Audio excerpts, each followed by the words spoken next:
That's what I'm fucking talking about.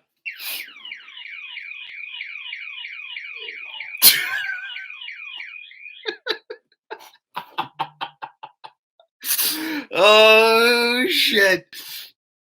That was not that loud. It wasn't that loud. I can't believe now I set the alarm off. After all of the yelling and the screaming and the insanity,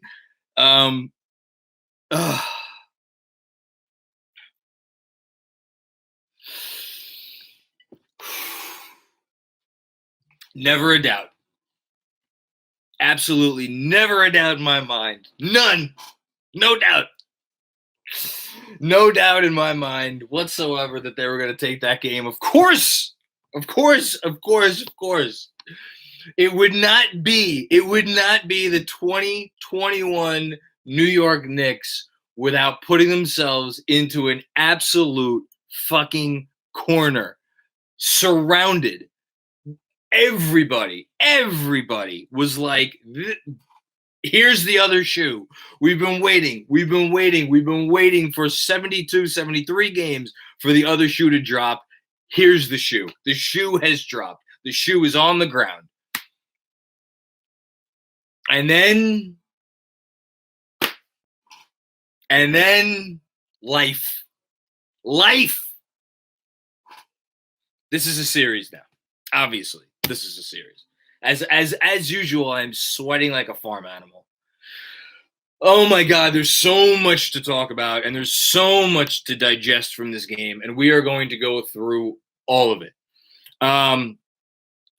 Before I say anything about the change that Tom Thibodeau made at halftime, before I say anything about Reggie Bullock, who absolutely, they don't win this game without Reggie Bullock. Before I say anything about Nate McMillan's coaching decision to wait to bring Trae Young and Bogdan Bogdanovic off the bench. Before I say anything about Julius Randle rising from the grave to become the player that he has been all year. Before I say anything about Obi Toppin, and being the guy we thought we drafted at 8. Before I say anything about any of that, this game goes out to 3 men. Derrick Rose, Taj Gibson, and Tom fucking Thibodeau. Derrick Rose and Taj Gibson, without question, with all due respect to the threes that Reggie Bullock hit and the defense that he played on Trae Young, he's close. He's third. With all due respect to that, with all due respect to the pop that Obi gave him, the two best players in this game, and I'm not sure it's close, are the two fucking guys who are here only because Tom Thibodeau is here. And the Knicks, my Knicks, our Knicks.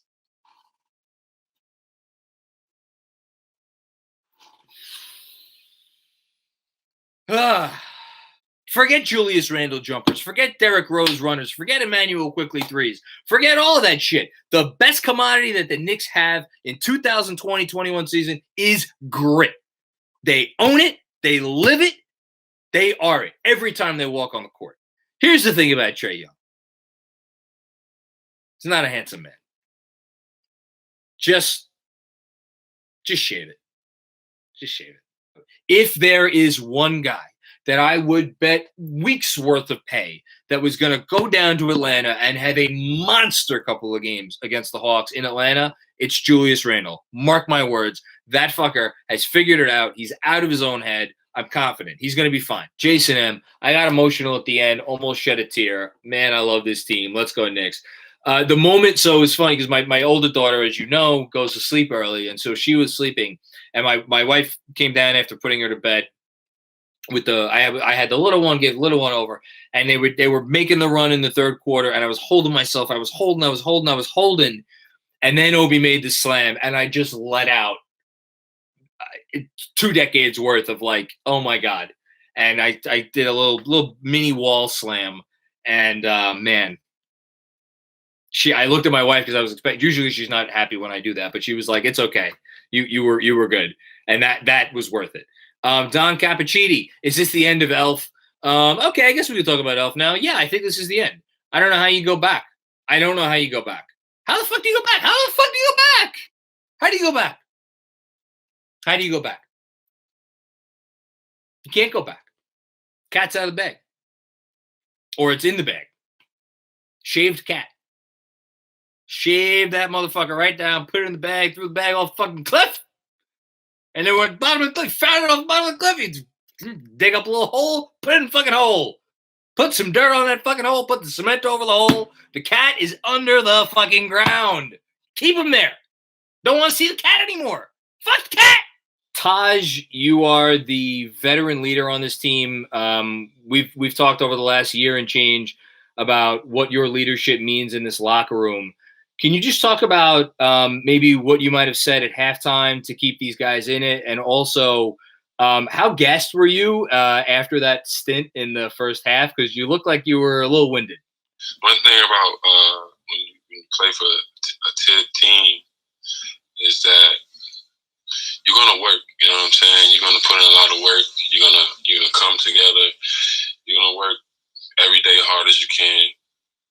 But along those trials and tribulations, you become a family. You come real tight knit.